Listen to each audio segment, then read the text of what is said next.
So in this last video, we're going to take a look at a solid solution. So let's say somebody presents an analysis where the sulfur content is listed as 53.07, and this will be in weight percent. And let's say the iron content is 47.02, and the arsenic has a weight percent of 0.19. No copper is detected or reported, at least, but there's a little bit of antimony, and it comes in at 0.31 weight percent.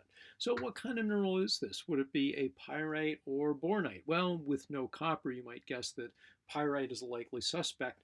But let's look at the molecular molecular proportions and then see if it fits into this iron, arsenic, antimony solid solution, where we're going to have 2 sulfur atoms for every 1 cation. So the iron, arsenic, antimony should, if it sums to 1, then we should have a total of 2 sulfurs. So the mole proportion, we're going to skip some steps because we already showed how to do these in a previous video.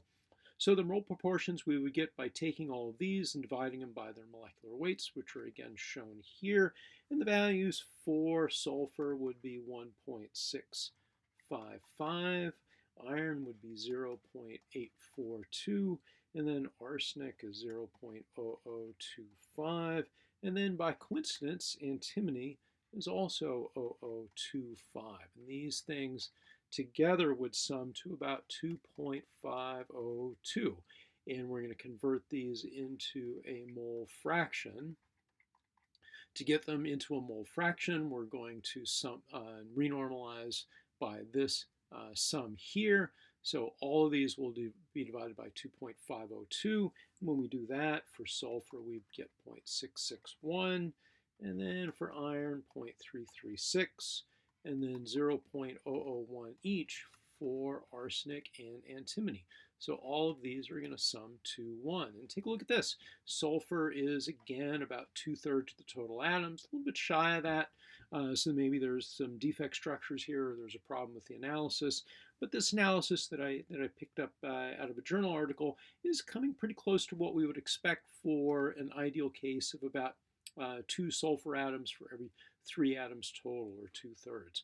So if we have if we have pyrite, then that means all of the cations here should sum to 1. So let's just take the sum of these fellows here. And if we do that, those are going to sum to 0.3385. And so we can renormalize by dividing all of these by 0.3385. If we do that for iron, we get 0.994, not a 6, that is a 0. For arsenic, if we divide out 0.001 by 3385, we get 0.003. And then, of course, we're going to get the same thing for antimony, since it rounded off to about the same value as arsenic. So that means in our our precise formula, not the ideal formula, the ideal formula for the solid solution would be iron and arsenic and antimony, and then we'd have a total of 1 of those for every 2 sulfur atoms.